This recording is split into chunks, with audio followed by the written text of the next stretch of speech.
Rheinmetall and KNDS has secured just under €2 billion contract to modernize the German Bundeswehr's vehicle fleet with advanced digital communication systems. This overhaul is covering nearly 10,000 vehicles, ranging from armored personnel carriers to logistics trucks, integrating new digital radios for seamless battlefield communication. I mean, look at that. The project itself aims to improve real-time data sharing between soldiers, platforms, sensors. I mean, huge for operational awareness and coordination, set for completion between 2025 and 2030. This program is going to significantly enhance Germany's military readiness, and also as a response to NATO interoperability standards that are increasing, enabling smoother collaboration with allied forces during joint operations. This also includes training personnel to effectively use these new systems, which I think is huge. Great if you've got a new system, but hard if nobody knows how to use it. So can we say rapid deployment. Integration? Because I think we can say that, because that's the number one challenge here. Yep. The digitalization of land-based operations is one of German Army's most important projects in this field of state-of-the-art communications. The focus of IT conversion is going to be, looking at replacing the radios with the new DLBO command radio transmitters, exchanging the software.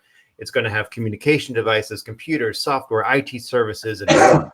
It's going to enable the interconnection of platforms, the soldiers, and sensors all together for real-time, operations. So they have to be installed, integrated, and they've got to work correctly with old and new tech. And I'm saying integration is our biggest challenge here. Yeah, I'm with you. I mean, I'm saying interoperability, because it's not just about installing radios. It's about making sure that 10,000 vehicles talk to each other in a way that's smarter than a group kind of text that could go wrong. Interoperability across your platforms, across your sensors, across your soldiers.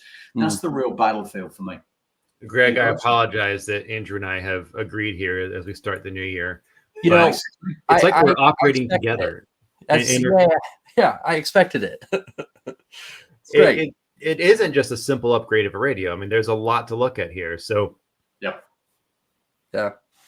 So, 10,000 vehicles speak the same digital language. Right now, they've got to pull that all together.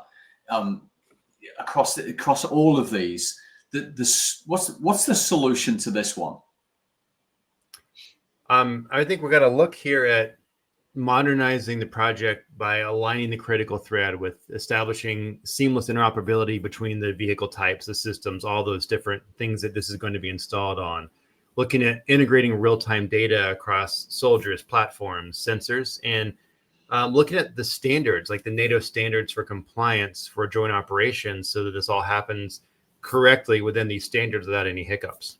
And then getting it ready for manufacturing. So you've got to get your process planning for your vehicle upgrades all put in place, making sure you kind of simulated it to map that upgrade workflow for every single vehicle type. Make sure that the specific digital work instructions for installing, for testing, for calibrating those digital radios. So that process planning needs to then extend into APS, advanced planning and scheduling. Then you've got to have your real-time quality monitoring in place. So all of those kind of things. So that, again, that thread needs to be, that critical thread needs to be fully operational.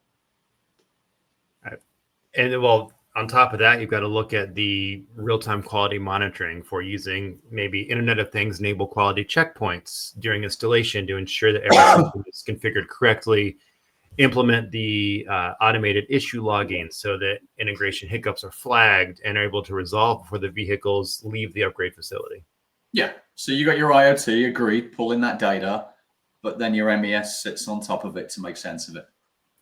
Yeah. I do want to say as a side, the most disappointing thing was at one point, Andrew told me he was going to make some joke about the family group chat, with 10,000 people talking on their own device and nobody using the same emojis, so that I could then respond with a straight face and just say, smiley face, winky face, handshake emoji, wrench hammer.